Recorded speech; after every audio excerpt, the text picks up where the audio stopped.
Hello, my dear friends. Welcome to Mind Valley Book Club interview series. I'm Kristina co-founder of Mind Valley and the host of Mind Valley Book Club. And today I have a very nice guest. Well, that was an interesting slip of the tongue, but maybe it's a good one. Yeah. We have a very, I never use the word nice, but it just seems appropriate word because that's the energy of this person is just so warm and pleasant and comforting. So it just the slip of the tongue. Nice friend. Today I have a nice friend for a guest. Melinda Wenner Moyer. Welcome, Melinda, to Mind Valley. Thank you, Kristina. I'm so happy to be here. So Melinda is the award-winning contributing editor to Scientific American, which I think is incredibly impressive. And I am very huge fan of science, especially of science which is made popular for regular people who maybe are not into academic reading. I think this is something which is slipping in our world. In fact, this morning I was thinking, are we living in some kind of post-scientific era? So sorry for stopping here, but I think this is a very remarkable part in the bio. Melinda is also a contributor to the New York Times. She is also the author of actually 2 books. So today we are discussing the second book, Hello, Cruel World, but I really loved also the title of the first book, How Not to Raise Assholes. Was that the name? How to Raise Kids Who Aren't Assholes, yes. Quite a name. And obviously, Melinda is from journalism background, and also she is a writer right now, active writer, and she has her own popular Substack. What Now? It's called What Now? Now what? Now what? Now Sorry. what? Yes. No, it's okay. Else, because I do bias by memory, so I sometimes miss maybe something. So just add. All good. So today we will be talking about the book Hello, Cruel World. And as I was telling before we came on interview that I really got excited about the book. I read books, professionally, so once a week. And a lot of the books are good books, but this book is the one which made me excited. And I'm planning to finish it up, even though I have a limited time to read the book before the interview. But I was like, no, can I have a little bit more time? Because the book talks about very important aspects for us parents of adolescents and teens, probably, as well as smaller kids, because it covers topics from younger children all the way to teenagers. And I'm painfully conscious of the fact that my teenage son is in the earshot, and I'm wondering if he's going to be distracted by our conversation. But Melinda, can you maybe explain why the parenting topic? Why did you invest this much energy and time into that topic? Because the second book on the topic of parenting must mean something. Yeah, I mean, I will say that the book was really inspired by my own anxiety right now as a parent raising 2 kids. I have an 11-year-old and a 14-year-old in what feels like a very rapidly changing world with a lot of things happening that are a little bit scary, and they just feel big and like we don't know exactly what's coming and how to help our kids. And so, yeah, I found I was just like up in the middle of the night a lot worrying about my kids. Are they resilient enough? Are they watching too much YouTube? Are they anxious? Like how like me? And on my Substack, I found that a lot of other parents were voicing the same concerns and they were feeling really anxious. And I know from the research that anxiety, even when, it is like evolutionarily helpful, but it can also be counterproductive. If we are really driven and controlled by our fear, we're not always making rational choices. So what I wanted to do with this book basically was to give parents, including myself, a toolkit so that they could feel less anxious, so they could feel more hope and less fear. And through the science, share with parents strategies that could help them feel like, okay, here are the most important ways I can support my child. Here are the ways I can build key skills that I know will help my kids thrive in this like very tumultuous, rapidly changing world. And so it was really about like, giving parents a toolbox so they could feel more in control, less anxious, and also, helping their kids in that and in the process, and like giving them the skills that they really do need in order to deal with the world that they're going to inherit. So, giving parents advice is a little thankless job, especially nowadays. I was first-time parent 18 years ago, obviously, and already then we were talking about how advice is so contrary. From different angles, you hear different, completely contradictory advice. For example, I was researching whether it's okay to be bi or trilingual with your child from birth, as in our family speaks different languages. So I know that you do answer that question a little bit, or at least you touch upon it in your book. But how did you dare to go into a field where everybody has their opinion, everybody's very polarized maybe on that opinion? And what would you say? Because I have a feeling about this book that it is actually much more universal than you might imagine. But what would you say? Like, how did you go into that terribly complicated area? Yes. Well, honestly, the complicatedness of it is one of the reasons I wanted to get into it and wanted to dig into the research, because I agree there's so much conflicting information for parents. And I think that's one of the reasons for our anxiety, actually, is we want a simple answer, and we maybe go do some research, how do I help my kid in this particular situation? And we get, 10 different answers. And then you don't know who should I trust? And so what I wanted to do is, as a science journalist, and that's my training is in science journalism, I really deeply believe that science, it's not perfect. It's a process. It's ever evolving, but it is really the best tool we have for whittling away at the truth in any situation. And there's so much science I found on, in the child development world on how we can build different skills in kids. And so I said, okay, let me, we're being told all these different things. It's conflicting, it's confusing, it's anxiety provoking. I'm going to turn to the science and try to really pick out, what does the consensus say, among researchers? What do researchers really say we know about how to help kids? And I'm going to just communicate that and focus on that. So I feel like by just really rooting everything in the science, I was hopefully helping to drown out some of that other noise that parents are getting everywhere, and give them, here's what we know from the research can be the most helpful for the most kids. And obviously there isn't one size fits all parenting. Like, every child is different, every family's different, every parent's different. But still, there are sort of broader strategies that you can keep in mind as a parent that do seem to be helpful, for most kids in most situations. And that's kind of what I wanted to zero in on. I guess maybe because you're a science journalist, that's why it was a very prominent theme for me, at least. And I very appreciated it very much that you were very conscious of how there is no one solution for every single problem, that there is a lot of this dance happening. You should do this, but if you do it too much, it becomes a problem.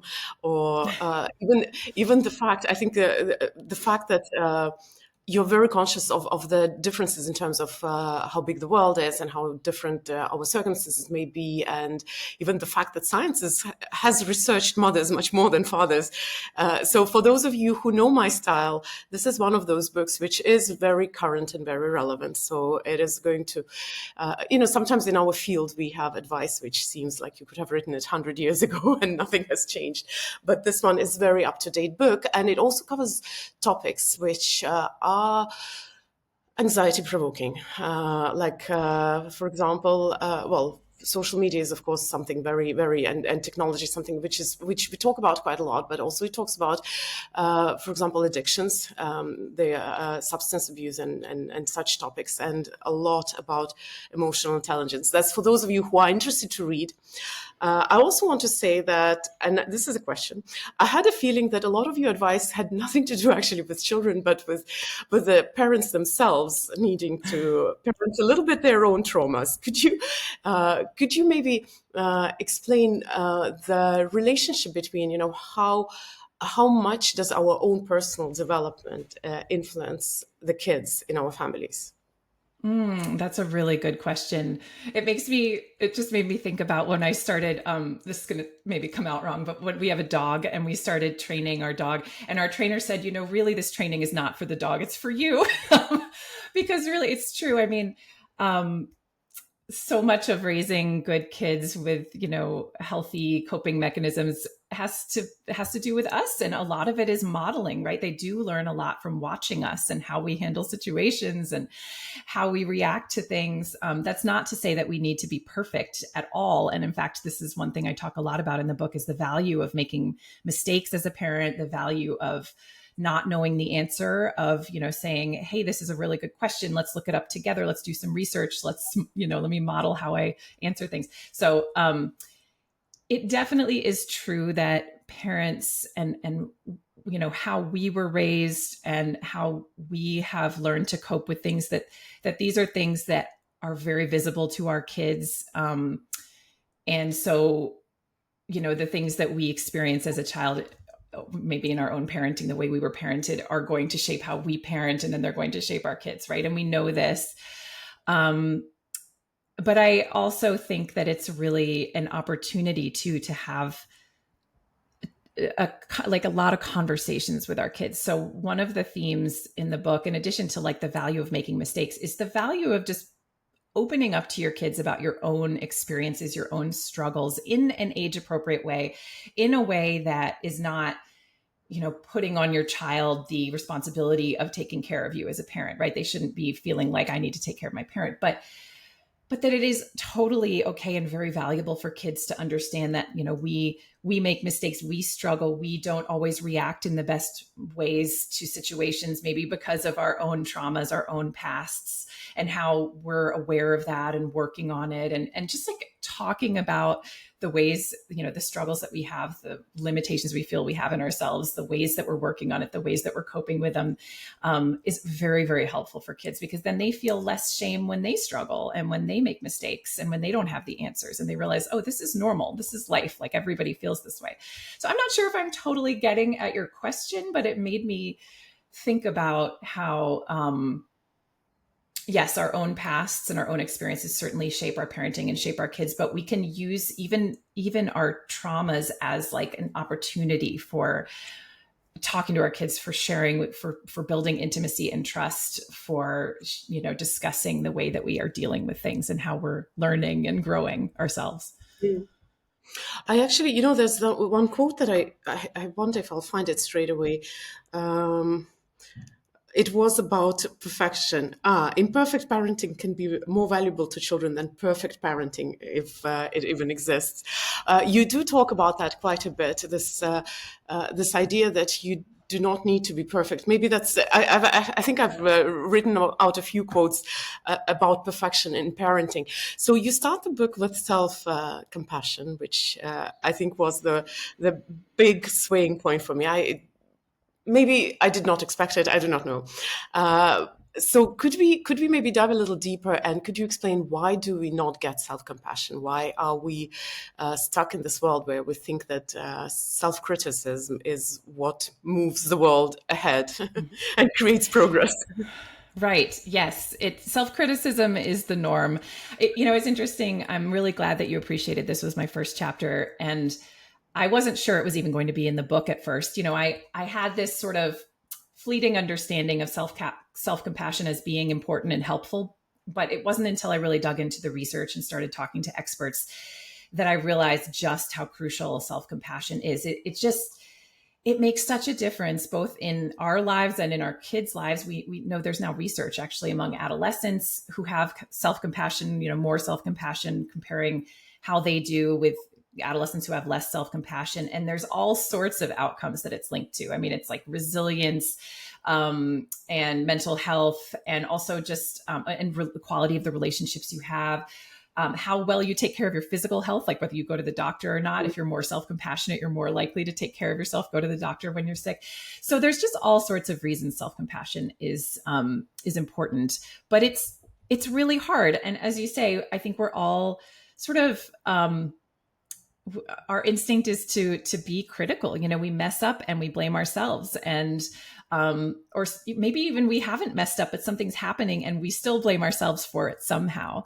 And I feel like I hear it a lot from moms where something is going on in their family or with their kids, and it's like they take the blame for it. Like, I must have messed up. I must have done something wrong. And it's so natural. And when I talked to researchers, they said that there could actually be a sort of evolutionary basis for this tendency where, obviously social connection and being accepted has been so important for us and our ancestors for so long. Like, having a group helped us survive when, thousands of years ago. And so there's a thought that maybe self-criticism plays this role of keeping you accepted in a social group, because you're kind of bowing down to the alpha. You're saying, I'm not good enough. I'm not that great of a person. And oh my gosh, I keep messing up. And it makes the group around you more interested in keeping you around and more willing to accept you if you're self-critical. But I think even though it may have had this benefit, especially in our evolutionary history, it's not particularly helpful in this day and age. It's not particularly helpful to the extent that we do it. And so, yeah, self-compassion is a difficult practice, but it's one that we should be trying to, for ourselves and for our kids, because again, modeling really matters, and they will learn from our self-compassionate ways too. So you research into parenting, but as far as I haven't researched specifically for self-compassion, but as far as I've observed grown-ups, we are not particularly versed with that skill at all, in fact. Yep. And I know you give advice in the book. In fact, for those of you who are curious, I do recommend to read the book. It's very practical. It's very easily structured, and it does have a lot of research, but it is phrased in such a way that it's a very easy read. As in, you won't be like thinking like, what was there?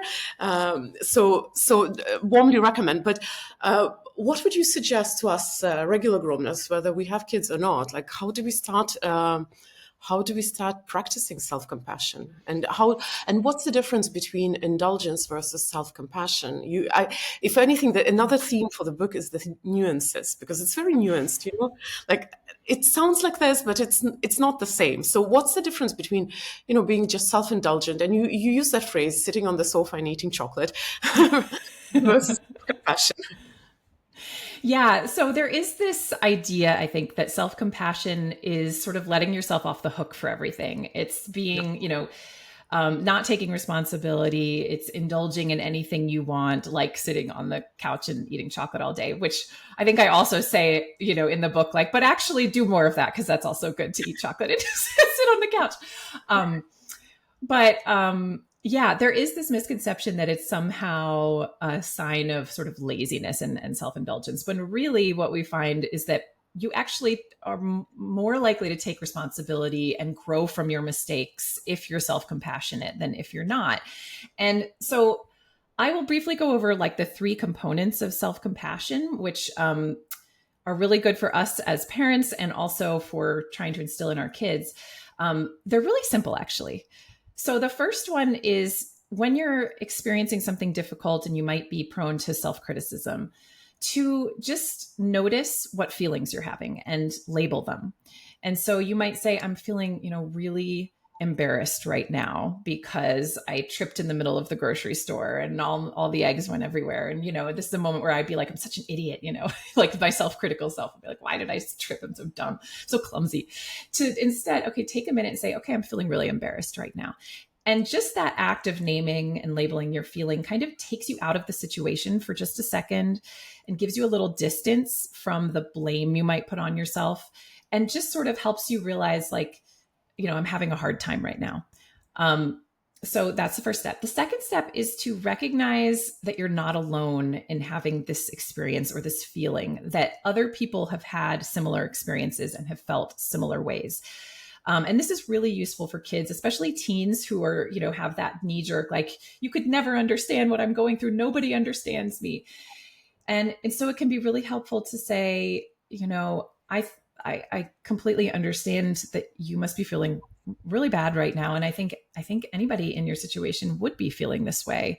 And maybe you say, like, I understand what you're going through. I have actually been there and I know how hard it is. And so you're really giving either your child or yourself this sense of like shared humanity, that we all go through tough times. You're not alone. This is something everyone experiences. Um, and the final thing, the final component of self-compassion is treating yourself kindly, basically, in this moment where you might want to beat yourself up, to instead say, okay, well, what would I do for a friend in this situation? And you can say those exact words to your child. Like, what would you say to your best friend if this happened to them? Would you say, you're a terrible person and I can't believe you're so clumsy? Or would you say, gosh, I'm really sorry. Would you like a hug? Like, what can I do to make you feel better? It was just it was an honest mistake. Whatever it is that you might tell a friend in that situation, just start telling it to yourself. And so those three parts, they're so simple, right? And they seem like obvious and like, why would all these things help? But they are what the research suggests are the three parts of self-compassion. If you can do all three, labeling the feeling, acknowledging that you're not alone, that there's shared humanity here, and then just treating yourself like you would treat a friend, being kind to yourself. Those are the three components of self-compassion, and they're very powerful.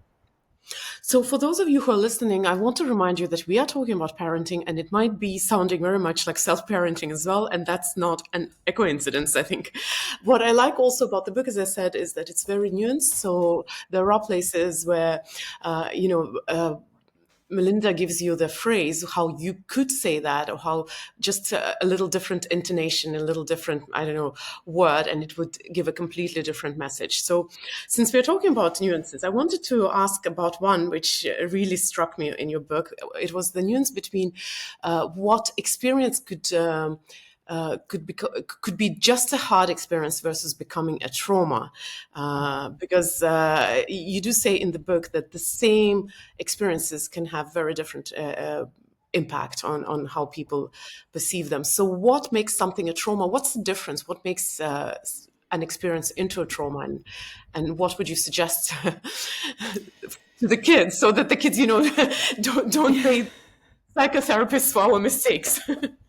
Yes, this is such an important distinction. And I talk about it in the context of resilience, because I think we as parents, there's so much scary statistics about mental health in especially teens right now, right? And we're reading that, oh gosh, like suicide attempts are up and anxiety, depression.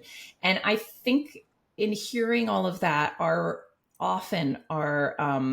instinct is to try to protect our kids from difficult emotional experiences, because we're like, we don't want to traumatize them. We don't want them to experience something that's going to cause, depression or make them suicidal or whatever it is.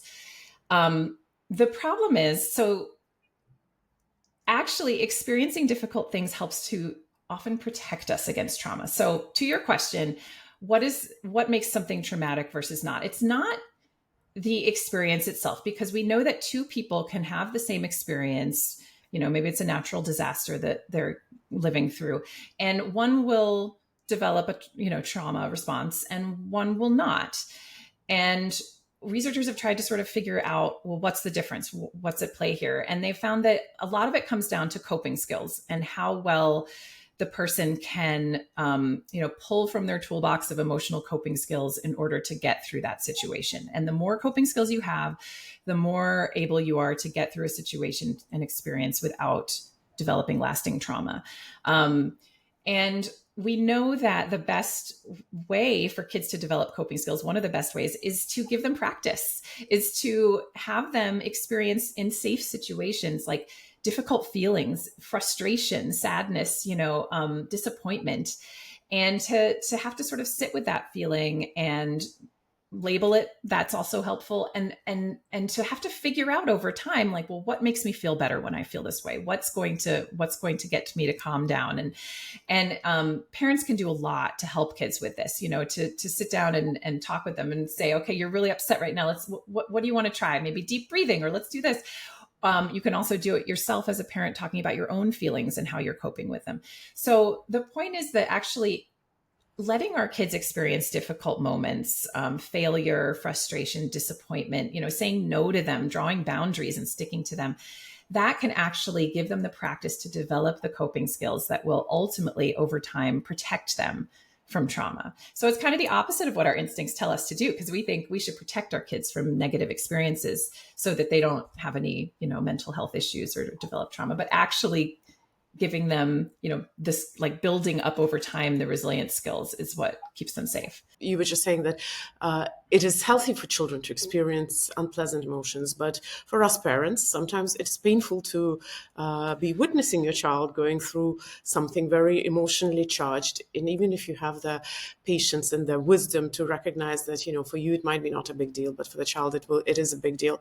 But how do you cope with the parental pain of not trying to get in there and save the day? Yeah. I mean, I think we can still definitely be involved, like if a child's really upset, the takeaway isn't for you to walk away and just let them be upset and not interact with them. But I think what we have to work against is the instinct to fix it, right? To jump in and say, I'm going to make this better for you. I'm going to take away your pain. We don't want to do that. But what we can do is we can listen, we can empathize, we can, if they want a hug, if they want to be held. Just last night when she was going to bed, my 11-year-old was really upset and she was telling me something that had happened with her brother. And, my instinct was to like jump in and fix it and be like, I'm going to talk to him and then I'm going to do this and it's going to be gone forever. And instead I kind of made myself sit there and I said, that sounds really hard. That sounds like that was a really tough moment with your brother. And I said, do you want to tell me more? And it's basically like just being there and listening is all you really need to be doing when they're having a tough time. I mean, sometimes they might say, Mom, will you help me figure out how to solve this? Or you can ask, like, do you want me to help you problem solve? Or do you just want me to listen? And most of the time my kids will say, I just want you to listen. I just want a hug, whatever it is. That can go so far to helping them and to also sort of giving them the time to sit with the feeling and work on their own coping skills, et cetera. So it's not that we just have to, walk away and ignore our kids when they're upset. It's just that we shouldn't jump in necessarily and fix them or try to protect them from that before it even happens. So another nuance, since you're so good at that, and that's such a rare skill. But another nuance: what if that unpleasant emotion is related to you as a parent? So how do you deal with your child, for example, getting very upset with you or very annoyed with you, or even saying I hate you, something like that? How do you? It is a slightly different situation, right? Because you are part of the conflict. Yes, it is. And it's also different because often our own feelings are ramped up in that moment too. If it's, the middle of a fight or something, if you're having with your child. Yeah, I mean, I think it really sometimes depends on the kid, what you do in that situation, because some kids, I find when my kids are upset with me, well, first of all, it can be that they're not actually upset with me, but I'm just there for them to take out whatever feelings they're feeling. I am the convenient target. They're in a bad mood. And so they want to snap at me. And so in that situation, it can, sometimes I just sort of let it go. Sometimes I will kind of try to use humor to diffuse the situation. If it's something where they're really being abusive in some way, they're calling me names or something, then I will say, I try to validate the feeling while setting a boundary in that situation. So, it sounds like you're really upset and it sounds like you're going through something really tough right now. And I'm sorry, but you can't call me that name or you can't scream at me in this way. I also think it's perfectly okay to say, this is hurting my ears, or, like if a child's just screaming because they're upset in general and you're there to sort of set that boundary of, this is really hurting my ears. I'm going to go in the other room for a minute until you're feeling better. But I think the key is to try to stay calm and over time to sort of figure out what works best with your child. Sometimes humor is the best thing. Sometimes just walking away and saying, I'm going to give you a minute, I can tell you're upset, is the best thing. And then you can always revisit it later too. I'm a big fan of like the post angry encounter repair, where you talk to your child and you say, hey, there were some really tough things said there. That was really hard. let's talk about it a little bit, and I want to understand why you were so upset, or I want to, let's talk about how you could have maybe handled your anger better rather than throwing that book at me, whatever it is. I'm a big fan of later on, when everybody's calm, going back, having a conversation, trying to almost problem solve with them about like, how could that have gone better, or even like, what can I do? What's the best thing for me to do as a parent when you're that upset? Like, what do you want from me? And really listening to them and having this two-way conversation when they're less upset can be helpful. So I want to just once again say that I think this idea of imperfect parenting is very liberating while you're reading this book. It actually gives you some kind of permission to, breathe out and finally start living and enjoying the company of your children, who are also imperfect and human. Now, talking about, you mentioned boundaries right now, but you also talk about boundaries quite a bit in the book, because it's a repetitive theme in a lot of the problems that you talk about. So, but on the other hand, you also talk about how too much regulation can create the exact opposite effect. So how do you understand there's the boundaries which are taking care of the safety of your child, like these boundaries are needed because I'm trying to take care of my child, versus us becoming living out our own anxieties on our children by preventing them from enjoying life? Yeah.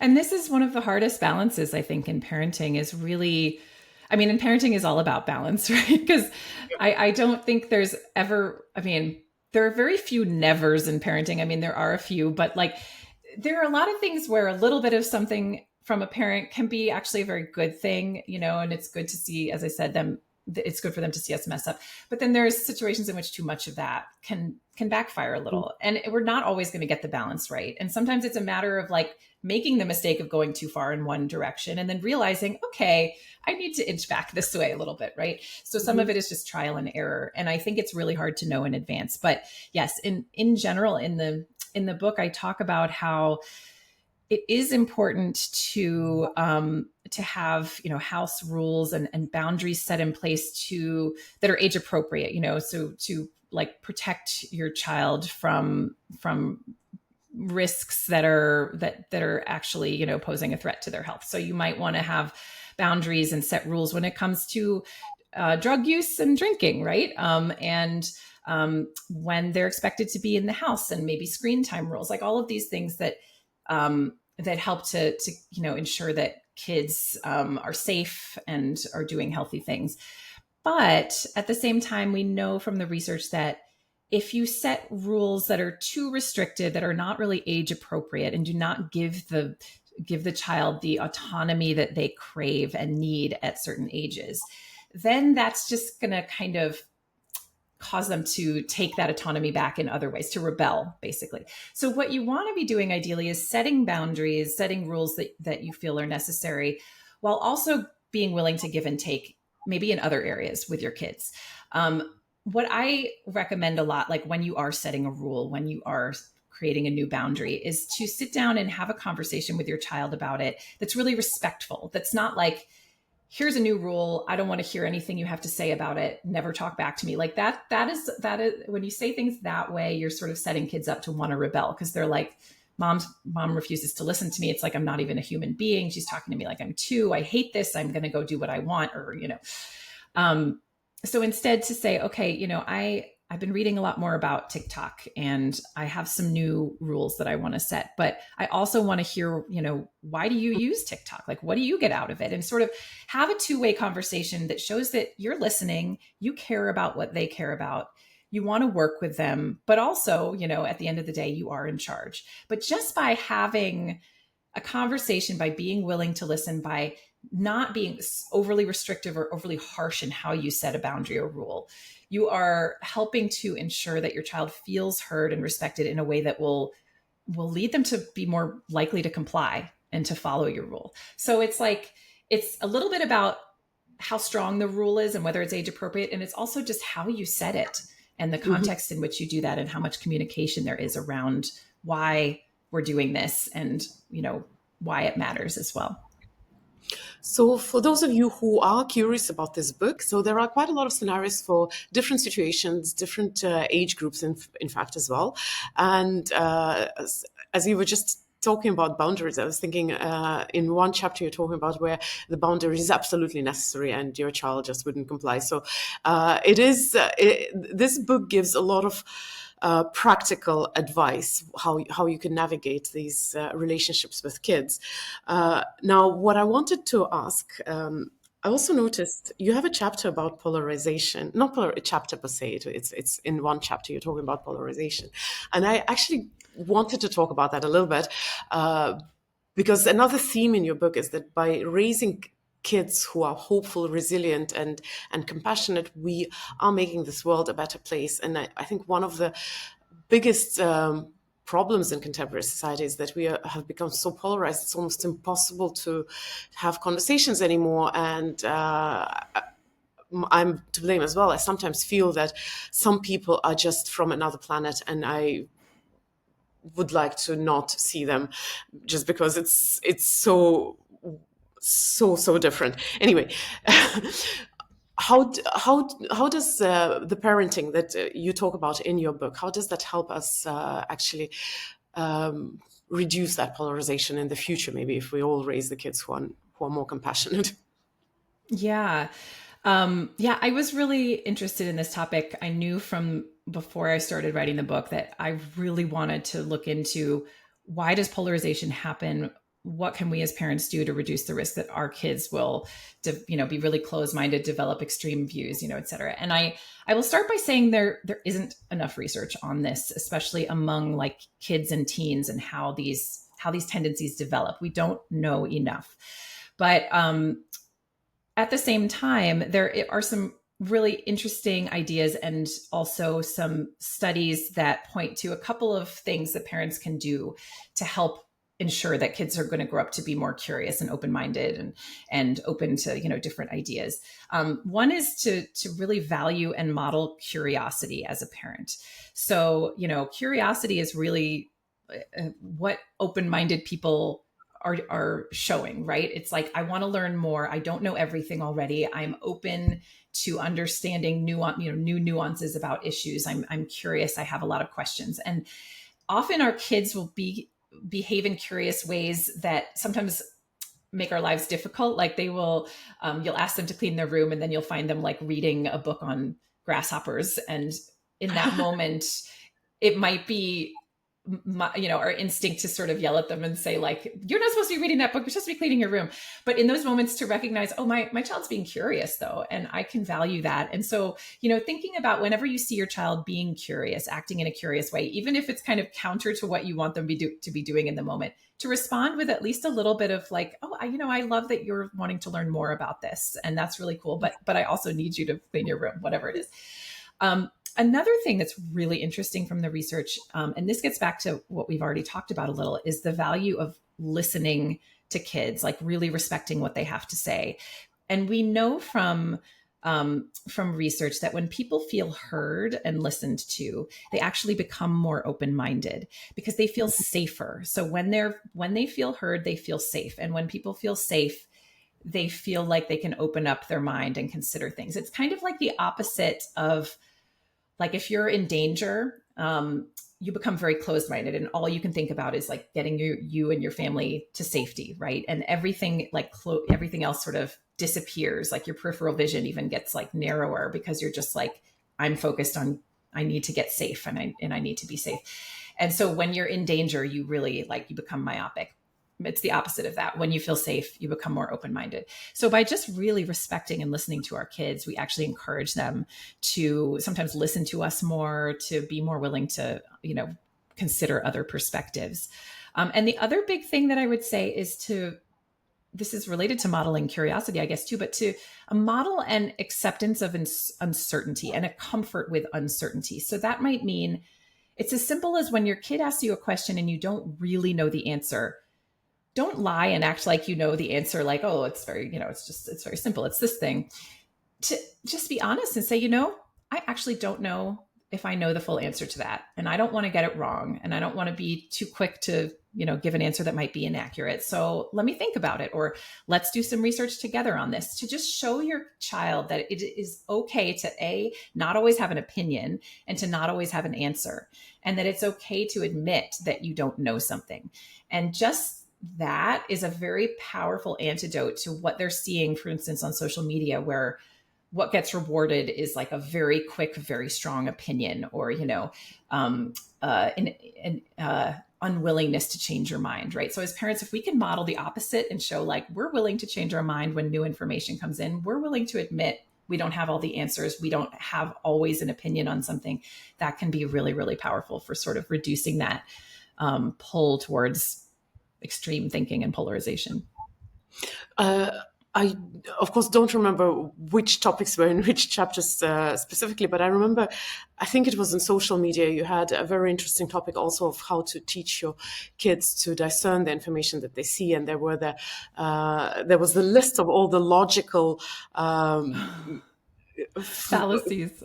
Yes, that we can make. So is that something, when is the time to teach the kids to actually be critical about the information? Because we are bombarded with so much information, and some of it is at home, and then we have some control of it. But then they go to school, they're outside in the world, and we don't know who they listen to, social media and whatnot.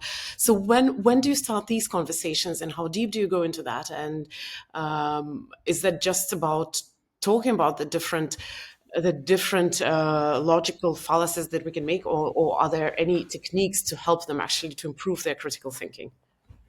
Yeah, it's a great question. And I think you can start from a very young age with just prompting your child to consider how they know something, or what is the source of the information that they have for an idea that they have. So that came out really complicated. What I mean is, like, if your child comes to you and says something like, did you know that spiders are as big as your hand in Australia? All of them are as big as your hand. Then you might say, and they're just sort of making a factual statement or an observation about the world. You can sort of say, oh, that's really an interesting idea. And, where did you hear that? Where did you learn that? And I find I end up getting into very interesting conversations with my kids, because they'll say, oh, somebody said it on YouTube. And then I'll say, okay, well, do you know whether that person on YouTube is an expert on spiders in Australia? And they'd be like, well, I don't know. And so just getting them to start thinking about, where the information is coming from. Is it credible? Can we be sure that we can trust where this comes from? Like, just getting them in that habit of questioning is very, very helpful. Another thing we can do is to teach media literacy in general is to just ask our kids, like, be curious ourselves, ask our kids questions about the media that they're consuming. And it can be like really simple questions at first when they're little, like, why do you like this show? Or, what do you think what do you think this character is thinking? Or why do you not like this character? And sort of to get them thinking about the media they're consuming. And then as they get older, you can ask questions about where it came from. Like, who do you think made this show? Or why do you think they made this show? Who is this show for? Who is it not for? Who's excluded? Could the person who made this show have a reason for presenting it this way? Could they have an agenda? Could they be selling something? Like really getting them to think about the fact that media is created by people, and people have biases, and people have agendas, and people might be wanting to get something out of this. And so just sort of it's so funny, like so much of the strategies I recommend in my book are about like asking kids questions, right? Starting with a question, and getting them talking and getting them thinking, because that's really like a very, very powerful way of getting them to consider the big picture of something, or, where something came from. So a lot of it is just like getting them curious, getting them to ask these important questions about the world and about the media, about what they're seeing and hearing. So unfortunately, we don't have a lot of time. I'll have one more question and one traditional question, but I wanted to say, if you happen to see this video accidentally and you might not be a parent, then I can say that this book is actually you could read it without having children and learn so much, because you could ask yourself the same questions and actually discover a whole lot of new information about yourself and your worldviews. So I think this book, while I know that Melinda wrote it for the parents and about parenting, but I think this book could totally qualify for self-help book for grown-ups without anyone to take care of. But one question that I want to ask is, and I know that in your epilogue you do come to that, there are so many different topics that you cover in your book, and they all have research by different people, but there are also commonalities in the approach. So as you also say in the epilogue, that you were afraid that maybe some area requires completely different approach than another area. But what are the three common traits? I know it's three because you mentioned it. Yes. Yes, yes. What are the three common themes throughout the whole book? Yeah. Yeah. So as you said, I mean, when I started reporting this book, I was so scared that maybe the research would conflict. Like I would learn something about how to build empathy in kids, and maybe that would conflict with the research on how to build resilience. And like, what was I going to do if they contradicted? Like, and so I was really nervous about this. And what I found actually was the opposite, that there were strategies that I kept hearing from different researchers studying very different skills, but that nevertheless, were the same. So that suggested to me there were things we could do as parents that would build multiple skills, basically. And so then I tried to really whittle these down, and I came down to three main strategies and suggestions for parents. So I might get these out of order from what I wrote in the book. I'm not sure, but I will name them. One is comfort more than you chide. And so this is really about how we deal with our kids' feelings and how we respond to them. And so instead of trying to dismiss our kids' feelings or fix them, as we were talking about, to accept them, to let our kids have their feelings, to validate, to just listen as they express them. That is so powerful for so many reasons. I talked about some of them already. So that's the first one. The second is prepare more than you protect. And this gets down also to, this is related to what we were talking about protecting kids from difficult feelings, difficult experiences. Instead of protecting, it's much more helpful if we think about preparing, because ultimately, what do we want? We want to raise kids who are going to become adults in this world, who can handle a very complex, very frustrating, sometimes very disappointing world. And so we want to think about, like, what can I do to help my child become the adult I want them to become, and protecting them from the opportunity to build skills that they will need when they're adults. That doesn't really help them. Instead, slowly, exposing your kids to ideas, to experiences, to the things that they're going to have to be dealing with as adults, in age appropriate ways. And as you're doing that, sort of, supporting them, scaffolding them, giving them the tools they need, that's what's really helpful for them. So prepare more than you protect. And the last one is listen more than you lecture. And I already talked about some of the reasons that listening is so powerful. But it really makes a difference if our kids feel heard and respected by us.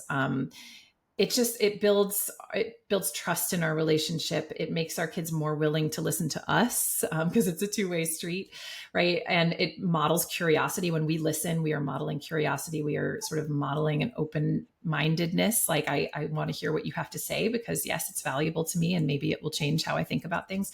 So listening more than you lecture is the third one.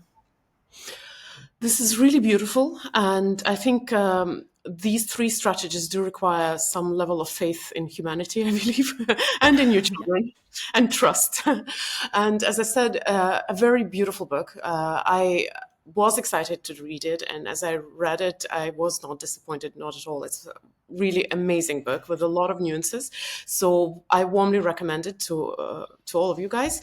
I will ask the last question, my traditional question, but meanwhile, those of you who are online, please leave a heart for my guest, and those who are watching it in recording, leave a heart under the video. And my last question, Melinda, how would you like your book to change the world? Oh, goodness. Well, I really feel as though parenting is a form of activism. We are changing the world through how we raise our kids, because we are we are raising the next generation of humans who are going to, take care of this world. And so I really, really strongly believe that the way that we parent and the way that we raise our kids can absolutely change the world. And so, I mean, I guess that has always been my dream, that through, helping support parents, that somehow it could build a better world in the future. I mean, that is certainly my goal and my hope, but we'll see. There's this theme as well, and I absolutely agree with you. And so thank you guys for joining us, and do get the book. If you are not part of Mind Valley, oh yeah, you have a book. That's amazing. I found it next to me. That's great. If you're not part of Mind Valley Book Club, do sign up. I do not know how you're seeing this video if you're not part, but sign up, because I have access to the world's best authors. And I hope to see you next week again. Bye-bye.